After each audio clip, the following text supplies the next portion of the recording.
Halo, apa kabar semuanya teman-teman? Semoga kita semua dalam keadaan sehat walafiat. Amin ya robbal alamin. Teman-teman, beberapa komentar yang saya baca dari video sebelumnya di mana saya ngobrolin tentang kata marsekal. Di mana kata marsekal itu terdapat di dalam Kamus Melayu Malaysia terbitan Dewan Bahasa dan Pustaka. Beberapa komentar itu jujur membuat saya tertawa terpingkal-pingkal dengan logika ngeles yang menurut saya itu ajaib. Salah satu komentar mengatakan bahwa kamus itu adalah untuk keperluan abstrak. Namun di sisi yang lain dikatakan bahwa Kamus Melayu Malaysia terbitan Dewan Bahasa dan Pustaka itu adalah sumber rujukan utama. Nah, apakah sumber rujukan utama itu boleh abstrak? Suatu pertanyaan yang perlu dipikirkan bersama-sama ya. Pokoknya pusing lah gue kalau misalkan ngomongin tentang cara logika ya seperti itu. Lebih baik kita berbicara tentang kata yang lain, kita move on. Saya juga menyadari bahwa di komentar di beberapa video sebelumnya mengatakan agar saya untuk berhenti melakukan konten-konten yang seperti ini. Sebenarnya kalau menurut saya ini hanya untuk cara mereka untuk membungkam saya. Dan menurut saya justru yakin dan percaya bahwa banyak yang tercerahkan dengan info-info yang saya sampaikan, dan saya sangat menghargai silent majority yang menonton video-video saya sebelumnya. Kita langsung ngobrolin tentang satu kata yang menurut saya kata ini sangat umum sekarang digunakan di Indonesia terutama, dan mungkin di Malaysia. Saya nggak tahu sebab saya jarang mendengar kata ini digunakan di Malaysia, di mana saat ini kita banyak melakukan online shopping atau belanja secara online. Ketika kita membeli produk baru, terutama produk baru yang laris manis di pasaran, itu biasanya kita akan memesan barang tersebut dan membayar terlebih dahulu.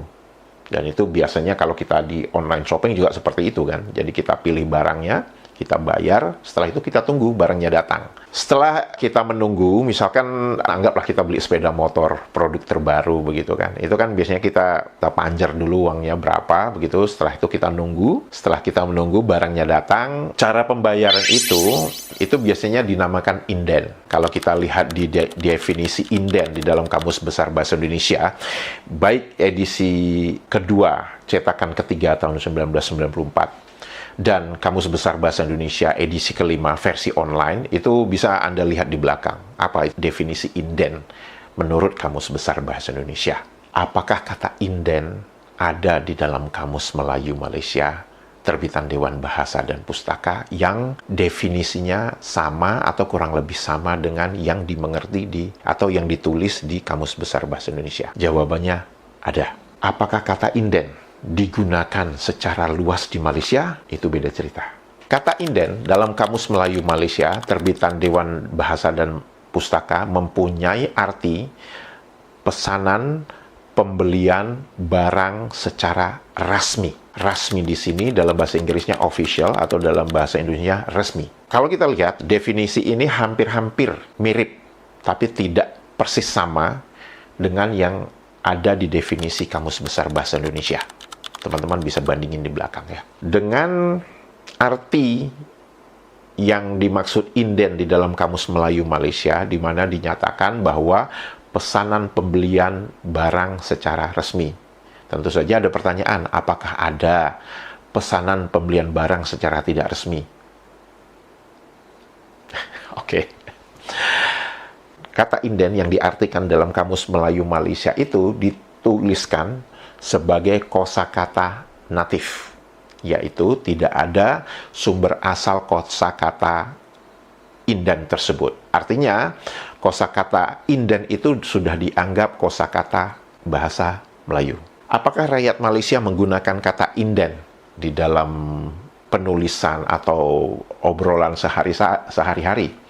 Teman-teman Malaysia bisa menjawab pertanyaan itu. Apakah teman-teman Malaysia mengenal kata inden itu sendiri atau tidak? Saya tahu beberapa teman-teman yang sudah pengen nyamber gitu ya. Itu langsung akan mungkin akan bertanya seperti ini. Lantas ngapain kamu membahas kata inden kalau kata inden itu sudah bukan kosakata pinjaman? Kalau kata inden itu adalah sudah kosakata natif digunakan atau kosakata natif yang dituliskan di Kamus Melayu Dewan. Kamu jangan perasan lah, kamu jangan nyamain lah indennya Indonesia dengan indennya di Malaysia itu tuh beda. Nggak perlu omongin, karena inden itu adalah kosakata natif di Malaysia. Saya ketawa aja. Mau tahu nggak kenapa saya ingin membahas kata inden? Oke, coba dengarkan baik-baik dan lihat video ini sampai selesai. Jadi jangan main samber aja, nanti kelihatan kualitas berpikirnya kayak apa, begitu ya. Baik, definisi inden dari Kamus Besar Bahasa Indonesia hanya satu saja, yaitu pembelian barang dengan cara memesan dan membayar terlebih dahulu. Itu saja, tidak ada definisi lain dari kata inden di Kamus Besar Bahasa Indonesia. Pegang itu dulu. Di Kamus Melayu Malaysia, terdapat kata inden yang merupakan kosakata pinjaman Indonesia dan yang mempunyai arti paksi atau poros. Teman-teman bisa lihat di belakang ini.